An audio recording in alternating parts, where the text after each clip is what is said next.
Hey guys, been a while since I did a live stream. Figured I would just do this instead of filming and having to edit the Dodge Caravan we had down here for the issues with the fan, the P0692, P0480, some other stuff going on with this truck. The Tip'em fixed it. All right, so like we said, we're hoping at least that that it would turn out right. I tried to get some scope patterns on this thing, and I did not record them or bring them home with me and put them up on the video that we did originally. But what's up, guys? How you guys doing? So yeah, I wanted to put up those waveforms because it was pretty crazy what it was doing. I saw some stuff. Maybe I'll put up one of them in the community channel, the community part of the channel rather. You guys can check it out. But the Tip'em was absolutely bad in this thing. I'm going to flip you guys around so you could look at something other than my mug. So here's for you guys that aren't familiar, this is the Tip'em. If you aren't familiar, if you've ever worked on a Chrysler, you've probably changed plenty of them. But this is the old one, and there's the new one. Something I wanted to show you guys too, that I thought was pretty interesting. When I was looking at this truck, I want to show you, I got let's go in here, see if I can remember how to do this. Go down to vehicle info and see if I can focus you guys in. We're at 212 degrees. Now, with the Bosch on this thing, I was not able to get, in the engine data at least, I cannot get coolant temp, at least on the Bosch, coolant temp and fan desired, okay? If you guys are looking at this, you'll see here they're both off, okay, which is right now is correct. When I was originally diagnosing this truck, and this is probably good information to keep in mind, to never really follow data and trust data. This truck, when the fan comes on, it's going to come on probably about 218 or 19 degrees on a low speed, and it will cycle. Temperature will come down as it should. This will never change. This PID, neither of these PIDs will ever change to on. So I just wanted to share that with you guys. And also, I did test this with both scan tools. I did it with the Autel as well, and you will not see a change in these PIDs. All right. So be careful of that. If you don't see the desired, change to on, well, it's not really telling you a whole lot. You know what I mean? You can misdiagnose this or go down a pretty deep rabbit hole if you're just paying attention to that. Luckily, we had other stuff going on with this truck that we were able to identify the failure as the Tip'em, and I really didn't pay too much mind to that PID not changing. If I back out of here, and I'll go into the gateway module or Tip'em, whatever you want to call it, and I'll take a look in the Bosch. I actually haven't checked in the Bosch. I did it in the Autel, and we'll see if there's, I believe they're going to give you a percentage. They're going to give you a duty cycle. All right, so we'll take a look. I hope I'm not boring you guys. I've had a long day and need an OEM scanner. Yeah, I need a lot of things, man.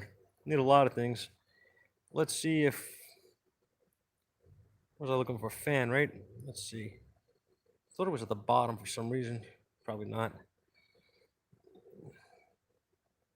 Let's see. Radiator fan. Duty cycle, fan 1, duty cycle, fan 2, duty cycle, and we're just going to go in and we'll take a look here. And if I remember correctly, this will show on the Autel, it showed 100% duty cycle, but it did not differentiate between high and low, or 1 and 2. So different scan tools. I get a lot of questions, guys, about which scan tool to use and all that stuff. There's no right answer. They all do things, their own way, and they're all a little bit different. So you're going to get different PIDs, different information out of each scan tool. This one here on the Bosch, this gives you a breakdown of the two speeds. The Autel does not. It just says radiator command or radiator fan command and percentage. And when it came on low speed, it was still saying 100%. Obviously, it was not 100%. It was 50% because that's really what it's doing. It's half the speed. But I just thought that, here you go. This is going to do the same thing. Okay, but this is actually breaking it down if you notice, it's commanding fan 1 at 100%.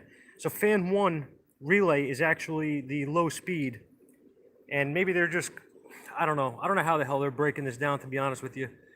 This is showing you 100%, meaning that your relay, which is here, okay, is commanded on, but then you're going through here, which is the resistor for the low speed fan. If it commands the other relay on for high speed, that's down here laying in the wind. I still have to mount this back up, but you know, I don't know, man. I don't know how, that's how they break it down. The Bosch is actually a little better because it's showing you which fan relay is being commanded on. The Autel is not showing you that. Neither one of them in engine control module are showing you anything, though. They're not changing. So tip them, man, tip them. Yeah, so yeah, the tip them work, guys. The fan is on low right now, as it should be, and it is working as it should. No more codes, no more issues. You can see we have no check engine light on any longer. As soon as the fan kicked on, it would absolutely put the check engine light on and code a P0692 and a P0480 in the ECM. You can see my temperature is 213 degrees. Everything is working properly now. Don't know what happened, don't know how it failed. I'm gonna try to put those waveforms up in the community channel, like I said, for you guys. Here, look, one isn't enough. Look, guys, one isn't enough. I'm not gonna do a video on this truck, honestly, but while you guys are here, if you've got a minute, I'll tell you what's going on with it. I'll actually show you something. This truck came to us from New York. It has a battery drain. I haven't really looked too much at it yet. I started messing with it between other things today. But here's a bill from the dealer. And if you guys could see that, you guys are gonna love this one. No, I got 4 Dodges here, guys, not 2. God help me. If you could see that subtotal there? And this thing had a tip-em put in it. Supposedly, they put a tip-em in it for a battery drain. And they charged the customer $2,200 and change with no warranty. Customer took the vehicle home, let it sit overnight, battery was dead in the morning. She jumped it to get it here, and it's still dead. Well, you know, it was dead. So we got to go through this one and see what the hell is going on, and hopefully we can figure it out. The dealer apparently couldn't. Not cool, man. I don't know. Not cool. But anyway, that's another story. I have I'll show you guys real quick. I have an amp clamp on here right now on the positive cable. I'm on both cables. And if you look here where my trace is at, we have no drain on this vehicle at the moment. I'll bring the cursor down to where we're pretty much in the middle. That's correct. And we're 28 milliamps. So I don't know what's going on with the truck. I'm gonna go through this in the morning probably and see if I can figure out what the hell's up with it. But that's one. Then we got well, that's my hunk of crap over here. But the one behind it that's all shiny. See, the hunk of crap actually works. Yeah, I'm very excited. There's another Dodge right there for you guys. That one was, what the hell was it? They put a radio in it at one of the local radio install places, and worked out real good. They now have a battery drain, and it's been back to the place, I don't know, 3 or 4 times. They can't figure out what it is. Logic would say that if you put a radio in it and it kills the battery, well, it's probably the freaking radio that you put in it that's, you know, wired wrong, or it's no good. So, hey, Lon, how you doing? Man, a lot of people in here. Do replace the fuel pumps.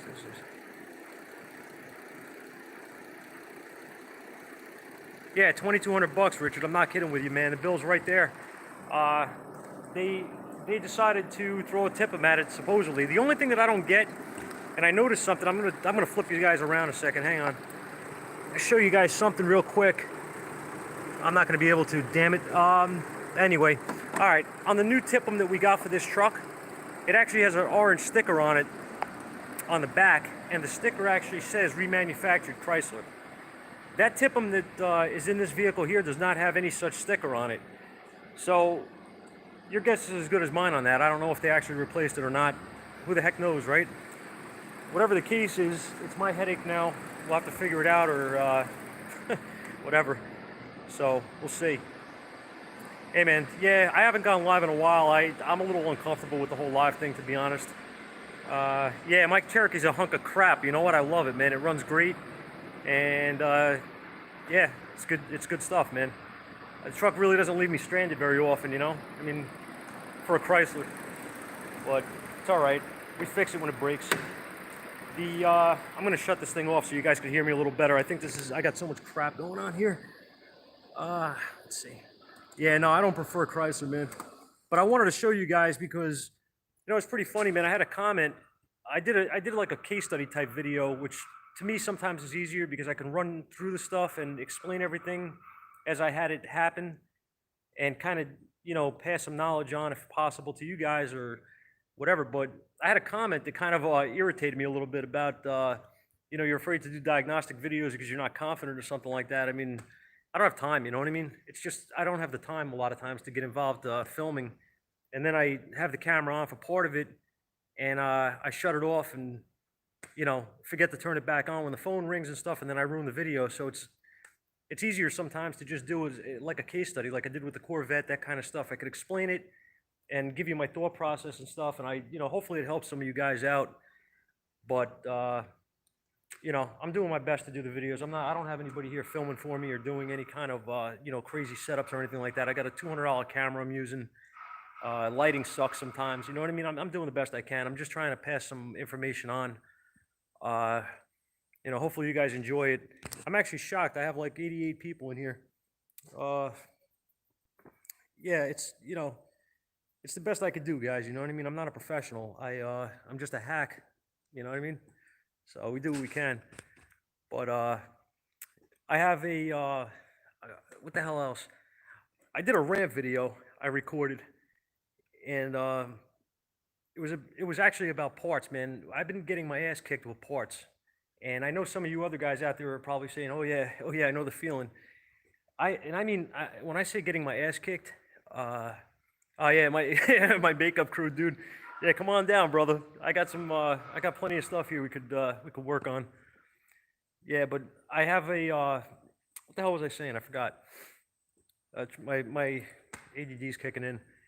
I have been getting my ass kicked with parts for the last like 3 months, like jobs that should be done and out, and just getting my ass kicked. Wow, you're in Australia, dude? Cool, man. One of my good friends is in Brisbane. Badass, man. I almost moved there. So, what was I saying? Oh yeah. So with the parts stuff, right? I did a video ranting about these 3 companies that have been killing me, and I got the video filmed and I just didn't release it. I don't know if I actually called out the places, and I don't normally do that, but I'm kind of fed up. How do I feel about BMWs? I don't like them. Oh, you just found me? Cool, man. Yeah, I hear you, man. You're right. I mean, we do the best we can, you know what I mean? Like I said, I'm not a professional at this. I'm not a YouTuber, you know, that, you know what I mean? This isn't my living, so I'm just doing the best I can, man. But 2 Aussies, all right, man, cool. I was this close, man, this close. Right before I met my wife, I was this close to moving to Australia. My buddy was gonna, you know, get me set up there and everything, and yeah, I was close, man. I met her like, I met her and that was it. So, hey, man, thank you so much, bro. It's appreciated. Thank you. So anyway, I don't know. I'm trying to decide whether or not to release the video or not on that stuff. But I will tell you, for anybody who's interested, I have a what is that? Yeah, you're right, man. Use what you know. You do what you can to inform people, but you're gonna have some people that don't listen. Stay in America. I don't know. We'll see. I'm gonna tell you this. Parts today are not what they used to be, and you know, I come off sometimes like an ass, I guess, because I rant and rave about stuff and whatever. But you know, I really don't put too much of that stuff out on video. But the truth of it is, I get extremely upset, and disheartened a lot of times, because the stuff that we have going on, when you're doing this for a living, it's really different if you are not. Like, if you're doing this as a hobby, you have a car that's broke, you want to fix it, you have it sitting in your garage, you're messing with it on a weekend, that's all good. But when you have customer vehicles that have to go out and you're getting your ass kicked by parts, it's a big problem, and it's becoming a bigger problem, I think, in this industry all around. I got another example right here. There's another example right here. This car. Yep, Dorman's one of the companies that I mentioned, absolutely, because Dorman, let's face it, is the premier problem in the industry right now with parts. Uh, there's other situations. There's situations where you're trying to buy a specific part. Dorman's not going to have it, and I mean, you wouldn't buy it anyway. But you have to go to outside sources, right? So when you're dealing with these outside sources that have a reputation for being good and this and that, when they kick your ass and they ruin you, that sucks. And then they don't want to make good on it. That's the part that really sucks. Like for guys like us in the industry, if we do something on a car, say that I'm working on this thing, and as dumb as this might sound, but if we're working on this car and we split a hose or something, or we a wire or whatever, we're going to make good on it. We're going to fix the car. The customer's never going to have to know about it, and it's going to be correct before it leaves, right? You make it right. But the East Coast sucks, man. The East Coast sucks. But my point is, with the parts industry, they'll sell you a part that doesn't work, like they did with this Volkswagen. This thing was an ABS module that was faulty on here, and we bought this thing from a source. I'm not going to mention them right now, but they sold it to us as a reman unit, and the hydraulic part of it was faulty. And my partner went nuts with this thing for days. I got involved with it. I went nuts for a half a day with it, and started to break it down and see what the hell was going on with it, and ended up taking the old hydraulic unit, hooking it up to the electric unit that came with their part, and put it together, and I was able to bleed it and get it working and all that stuff. The other one was locking up the freaking wheels on the car. So we waited for a week or whatever to get the module. The guy on the phone doesn't want to know anything about it, doesn't want to help us. Kind of sucks, you know what I mean? It's just one of them things where they don't even want to know about it. They don't care. So all that money for the module, and I end up having to use part of the old unit anyway to make it work. It just sucks. What else? I'm trying to remember. Oh, the module was also supposed to come coated for the vehicle, which it didn't. So we had to do that, and I had to reach out to a couple of guys, which we network obviously and help each other if we can, and I appreciate you guys for helping me out with that, because I am not familiar with much of the stuff on these Euro cars, but absolutely fantastic to have guys like out there that that help each other. In any case, yeah.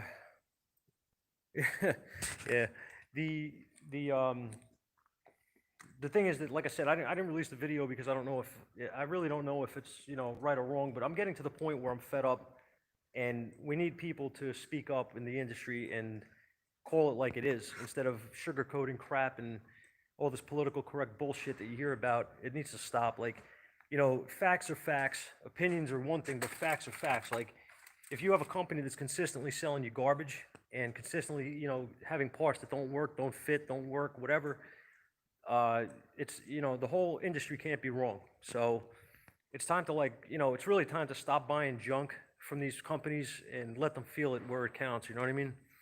But, yeah, Dorman sucks, man. And I'll say that, I don't care. Like, Dorman really sucks. They suck all around. None of their parts are worth a crap. Anything they sell you is guaranteed to do one thing, and that's either not work out of the box, or it's going to fail shortly thereafter. So, whatever, you know what I mean? And they're all full of crap. The people you talk to there are full of it. So, they want to change the industry. They want to fix things. They want to do this and that. The fact of the matter is, if they wanted to fix it, they would have fixed it. They're probably getting the stuff made for pennies on the dollar, and whatever the profit's got to be insane for them guys. It's got to be outrageous profit. So, they sell enough where it doesn't matter. But Yeah, some of the guys are telling me, oh, they keep you in business. They don't keep me in business. They ruin me, because if you put a dormant part on, you're just waiting for that car to come back and, you know, have to do the job again. Yeah, Gail, you're saying Napa. I honestly haven't. I've never used a Napa part. We only had a store open here recently, and I did start an account with them guys, but I haven't bought anything. I know Eric uses Napa, and I don't think he has any real problems with them. Oh, you got dormant parts in your car? Yeah, comebacks suck. Like I said, man, we try to make sure that when we do a job that the car's 100% fixed. And I mean, don't get me wrong, everybody has their problems. I mean, we have our issues sometimes, but for the most part, when we do a job, the car goes out and the customer's happy and we don't have an issue. Most of the time when we have a comeback, it's the part. It's not from a misdiagnosis or from whatever. It's from the part that we put on that failed, and I don't know, just sucks. It sucks.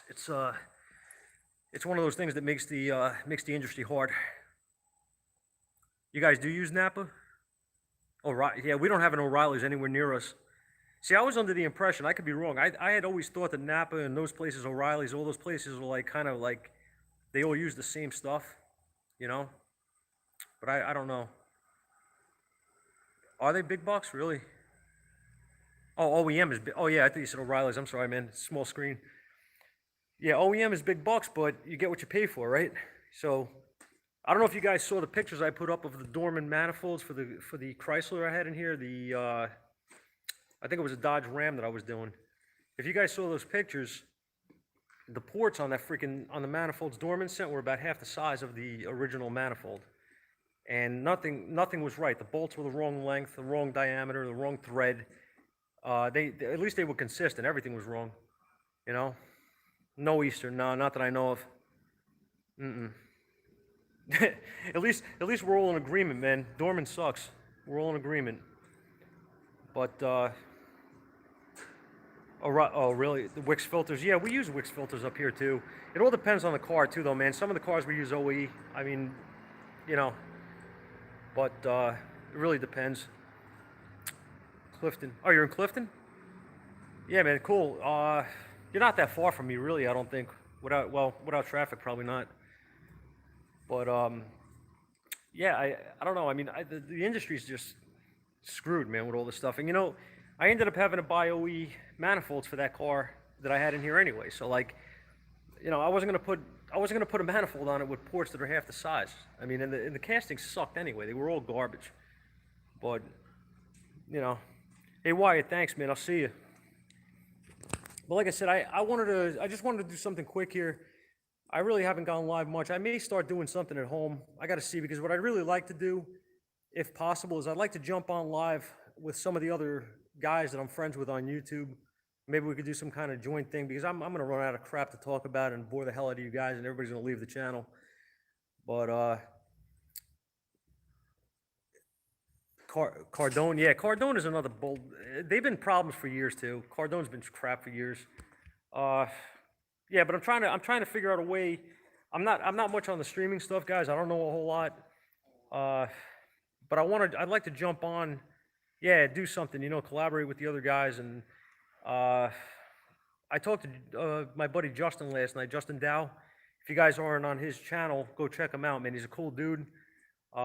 He's in the industry, obviously. Another good guy. But the 3D printer's been sitting on my coffee table for the last week and a half while I'm pulling my hair out with Fusion. Tough, man. It's tough. I need to take some sort of college courses or something. Yeah, I don't know. But yeah, check out Justin's channel, man. Justin Dow is very cool. I'd like to collaborate with him. Some of the other guys, obviously, in the industry, and have like a live stream where we could just talk and maybe do some feedback with you guys. Yeah, Paul Danner, man, he's another one. He's a good dude. There's a whole bunch of guys out there that I'd love to live stream with, but again, I don't know much about it. And I installed some software that Justin told me to get yesterday, but I'm still trying to figure out how to incorporate that with like using, setting it up where I have another person on from their computer. It's a learning curve like everything else, but I'm sure he'll walk me through it.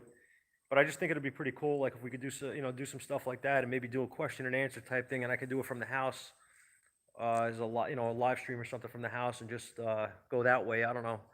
I like I said, I'm not, this isn't my profession, so I don't know too much with this stuff, but I'm just trying to put out content for you guys that I think is helpful and, you know, whatever, informative stuff, you know what I mean, if I can. But it is what it is, I guess. You guys, yeah, Oz, have a good one, man. But you guys, listen, I'm gonna get going too. It's late. It's I don't even know what time it is, but I'm tired. I haven't eaten today, so I'm gonna head to the house, grab some food. And you like the old stuff? Yeah, man, cool. It doesn't seem like that's too popular with most of the guys, but there's some old stuff for you over there. Got the Chevelle sitting there. Have you guys seen this car? Any of you guys, before I go, have you seen this thing or no? I don't know if I've ever actually.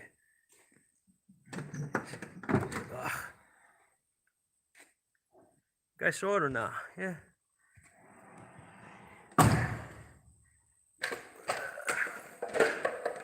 It's pretty badass.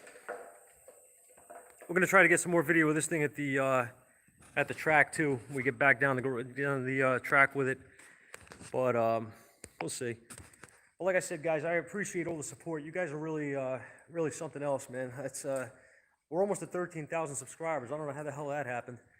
I remember when I had like 300, but I really appreciate the support, really, guys. If you like the content, always give it a thumbs up. Leave a comment in the comments box, and